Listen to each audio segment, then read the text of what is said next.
Hello, I'm Allison, and welcome to another episode of Listen Now, Read Later, the podcast that leads you to your next favorite novel by reading you short stories. As always, we will be tying together short fiction and long-form fiction so that after you listen now, you can read later. Episode 27, Give All My Secrets Away. Today we're bringing you a short story by Kate Chopin titled Desiree's Baby, set in the antebellum South. Afterward, hear why Teresa has the perfect novel if these stories are your cup of tea. Kate Chopin was an American author of short stories and novels who lived from 1850 to 1904. Born in St. Louis, she was based in Louisiana as an adult and is known for writing Southern Gothics laced with feminism. Within a decade of her death, Chopin was widely recognized as one of the leading writers of her time. Desiree's Baby was originally published in Vogue magazine in 1893. We're reading it from the Library of Short Stories website. This story is in the public domain. We hope you enjoy.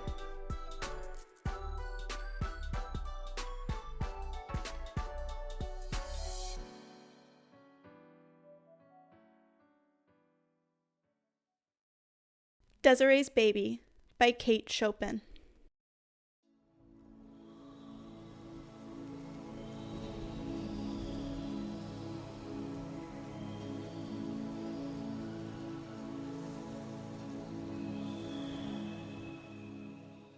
As the day was pleasant, Madame Valmond drove over to L'Abri to see Desiree and the baby. It made her laugh to think of Desiree with a baby. Why, it seemed but yesterday that Desiree was little more than a baby herself, when Monsieur, in riding through the gateway of Valmond, had found her lying asleep in the shadow of the big stone pillar. The little one awoke in his arms and began to cry for Dada. That was as much as she could do or say. Some people thought she might have strayed there of her own accord, for she was of the toddling age. The prevailing belief was that she had been purposefully left by a party of Texans, whose canvas-covered wagon, late in the day, had crossed the ferry that Cotton May kept, just below the plantation. In time, Madame Valmond abandoned every speculation but the one that Desiree had been sent to her by a beneficent providence to be the child of her affection, seeing that she was without child of the flesh. For the girl grew to be beautiful and gentle, affectionate and sincere, the idol of Valmond. It was no wonder when she stood one day against the stone pillar in whose shadow she had lain asleep 18 years before, that Armand Aubigny, riding by and seeing her there, had fallen in love with her. That was the way all the Aubignys fell in love, as if struck by a pistol shot. The wonder was that he had not loved her before, for he had known her since his father brought him home from Paris, a boy of 8, after his mother died there. The passion that awoke in him that day, when he saw her at the gate, swept along like an avalanche, or like a prairie fire, or like anything that drives headlong over all obstacles. Monsieur Valmond grew practical and wanted things well considered, that is, the girl's obscure origin. Armand looked into her eyes and did not care. He was reminded that she was nameless. What did it matter about a name when he could give her one of the oldest and proudest in Louisiana? He ordered the corbeille from Paris and contained himself with what patience he could until it arrived. Then they were married. Madame Valmond had not seen Desiree and the baby for 4 weeks. When she reached L'Abri, she shuddered at the first sight of it, as she always did. It was a sad-looking place, which for many years had not known the gentle presence of a mistress. Old Monsieur Aubigny having married and buried his wife in France, and she having loved her own land too well ever to leave it. The roof came down steep and black like a cowl, reaching out beyond the wide galleries that encircled the yellow stuccoed house. Big solemn oaks grew close to it, and their thick-leaved, far-reaching branches shadowed it like a pall. Young Aubigny's rule was a strict one, too, and under it his Negroes had forgotten how to be gay, as they had been during the old master's easy-going and indulgent lifetime. The young mother was recovering slowly and lay full length in her soft white muslins and laces upon a couch. The baby was beside her, upon her arm, where he had fallen asleep, at her breast. The yellow nurse woman sat beside a window fanning herself. Madame Valmond bent her portly figure over Desiree and kissed her, holding her an instant tenderly in her arms. Then she turned to the child. "This is not the baby," she exclaimed in startled tones. French was the language spoken at Valmond in those days. I knew you would be astonished, laughed Desiree. at the way he has grown. The little conchon de lait. Look at his legs, Mama, and his hands and fingernails. Real fingernails. Zandrine had to cut them this morning. Isn't it true, Zandrine? The woman bowed her turbaned head majestically. Merci, madame, And the way he cries went on Desiree. is deafening. Armand heard him the other day as far away as La Blanche's cabin. Madame Valmont had never removed her eyes from the child. She lifted it and walked with it over to the window that was lightest. She scanned the baby narrowly, then looked as searchingly at Zandrine, whose face was turned to gaze across the fields. Yes, the child has grown, has changed. Said Madame Valmont slowly as she replaced it beside its mother.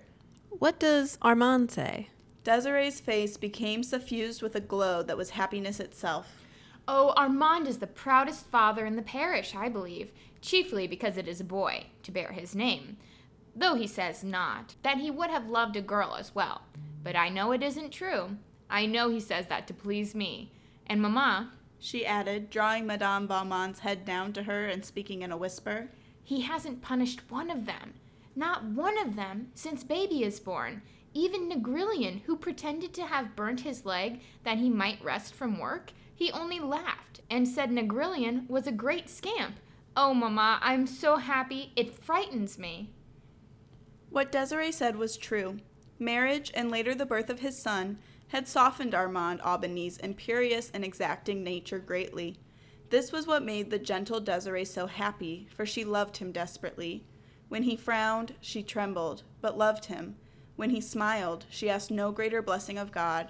But Armand's dark, handsome face had not often been disfigured by frowns since the day he fell in love with her. When the baby was about 3 months old, Desiree awoke one day to the conviction that there was something in the air menacing her peace. It was at first too subtle to grasp. It had only been a disquieting suggestion, an air of mystery among the blacks, unexpected visits from far-off neighbors who could hardly account for their coming. Then a strange, an awful change in her husband's manner, which she dared not ask him to explain. When he spoke to her, it was with averted eyes, from which the old love light seemed to have gone out. He absented himself from home, and when there, avoided her presence and that of her child, without excuse. And the very spirit of Satan seemed suddenly to take hold of him in his dealing with the slaves. Desiree was miserable enough to die. She sat in her room one hot afternoon in her peignoir, listlessly drawing through her fingers the strands of her long, silky brown hair that hung about her shoulders. The baby, half naked, lay asleep on her own great mahogany bed that was like a sumptuous throne with its satin-lined half canopy. One of La Blanche's little quadroon boys, half naked too, stood fanning the child slowly with a fan of peacock feathers. Desiree's eyes had been fixed absently and sadly upon the baby, while she was striving to penetrate the threatening mist that she felt closing about her. She looked from her child to the boy who stood beside her and back again, over and over. Ah! It was a cry that she could not help, which she was not conscious of having uttered. The blood turned like ice in her veins, and a clammy moisture gathered upon her face. She tried to speak to the little quadroon boy, but no sound would come, at first. When he heard his name uttered, he looked up, and his mistress was pointing to the door. He laid aside the great soft fan and obediently stole away over the polished floor on his bare tiptoes. She stayed motionless, with gaze riveted upon her child, and her face the picture of fright. Presently, her husband entered the room, and without noticing her, went to a table and began to search among some papers which covered it. Armand! She called to him in a voice which must have stabbed him if he was human, but he did not notice. Armand! She said again. Then she rose and tottered toward him. Armand! She panted once more, clutching his arm. Look at our child. What does it mean? Tell me. He coldly, but gently, loosened her fingers from about his arm and thrust the hand away from him. Tell me what it means! She cried despairingly. It means He answered lightly. that the child is not white. It means that you are not white. A quick conception of all that this accusation meant for her nerved her with an unwanted courage to deny it. It is a lie. It is not true. I am white. Look at my hair. It is brown. And my eyes are gray. Armand, you know they are gray. And my skin is fair. Seizing his wrist. Look at my hand. Whiter than yours, Armand. She laughed hysterically. As white as LeBlanche's. He returned cruelly and went away, leaving her alone with their child. When she could hold a pen in her hand, she sent a despairing letter to Madame Valmond. My mother, they tell me I am not white. Armand has told me I am not white. For God's sake, tell them it is not true. You must know it is not true. I shall die. I must die. I cannot be so unhappy and live. The answer that came was brief. My own Desiree, come home to Valmont, back to your mother who loves you. Come with your child. When the letter reached Desiree, she went with it to her husband's study and laid it open upon the desk before which he sat. She was like a stone image, silent, white, motionless, after she placed it there. In silence, he ran his cold eyes over the written words. He said nothing. Shall I go, Armand? She asked in tones sharp with agonized suspense. Yes, go. Do you want me to go? Yes, I want you to go. He thought Almighty God had dealt cruelly and unjustly with him, and felt somehow that he was paying him back in kind when he stabbed thus into his wife's soul. Moreover, he no longer loved her because of the unconscious injury she had brought upon his home and his name. She turned away like one stunned by a blow and walked slowly toward the door, hoping he would call her back. Goodbye, Armand, she moaned. He did not answer back. That was his last blow at fate. Desiree went in search of her child. Zandrine was pacing the somber gallery with it. She took the little one from the nurse's arms with no word of explanation, and descending the steps, walked away under the live oak branches. It was an October afternoon. The sun was just sinking. Out in the fields, the Negroes were picking cotton. Desiree had not changed the thin white garment nor the slippers which she wore. Her hair was uncovered, and the sun's rays brought a golden gleam from its brown meshes. She did not take the broad, beaten road which led to the far-off plantation of Valmond. She walked across a deserted field where the stubble bruised her tender feet, so delicately shod, and tore her thin gown to shreds. She disappeared among the reeds and willows that grew thick along the banks of the deep, sluggish bayou, and she did not come back again.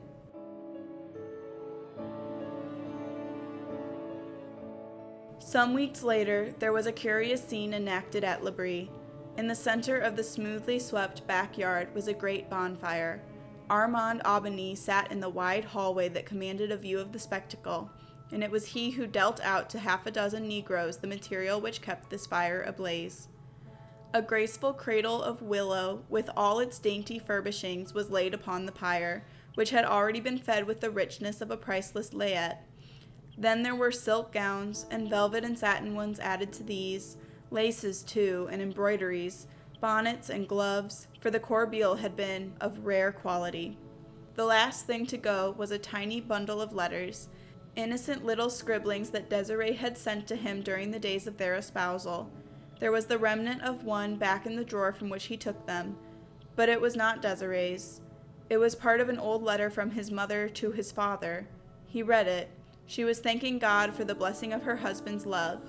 But above all, she wrote, night and day, I thank the good God for having so arranged our lives that our dear Armand will never know that his mother, who adores him, belongs to the race that is cursed with the brand of slavery.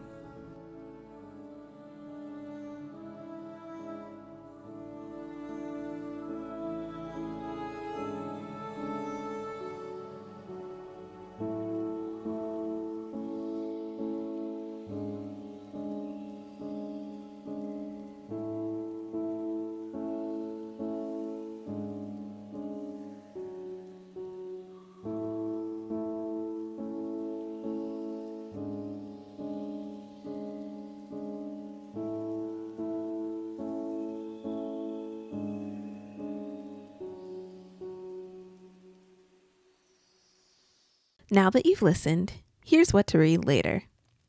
A Gothic short story is easy to find. We have read many for this podcast, and I'm sure you read many more in school. Fear and horror are emotions that cut a reader to the core, and a writer can reach those emotions pretty quickly with the right twist. I love a Gothic story. I love when a story has a spooky or eerie quality that leads to a shocking twist in the end. What fascinates me most about the genre, however, is how many different types of Gothic exist in literature. Kate Chopin is famous for Southern Gothic, as seen in today's story, while Edgar Allan Poe is most known for traditional Gothic horror. Even Ray Bradbury writes what could be considered a futuristic Gothic. There are many ways to elicit unease in a reader, but a common way authors access this is by tainting the things we are most familiar with. And what is more familiar than family?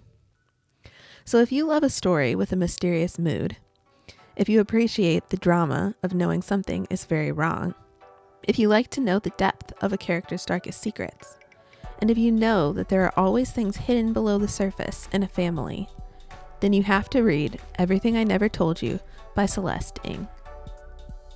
Lydia is missing. In small-town Ohio, 1970s, her family begins their mourning the way they always do until it becomes clear that everything has changed. But how did this come to be? The answer lies not just in Lydia's story, but in the present and past of her siblings and parents. In her father James's childhood as the son of Chinese immigrants. In the prestigious dreams her mother Marilyn gave up when she became a mom. In the suspicions her brother Nathan has harbored for years. In the things her sister Hannah sees from the shadows. In the way the town has treated a mixed-race family over the years. In the expectations and secrets and love and hate and friendship and wishes and disappointments and triumphs and trials that make up a family. This is a book that lingers, with fascinating family dynamics and a storytelling style that naturally winds through the characters' increasingly relevant pasts. It's impossible to put down the story. It explores a drama that feels darkly relatable in a time period that we wish was so distantly in the past, but actually reflects too much of our present. We think you will enjoy unraveling this story just as much as we did. So if you enjoyed Desiree's Baby, then you have to read Everything I Never Told You by Celeste Ng. Thanks for listening to this episode of Listen Now, Read Later. Follow us on Instagram for fun extras and updates on our next episode. Want to support local booksellers and this podcast?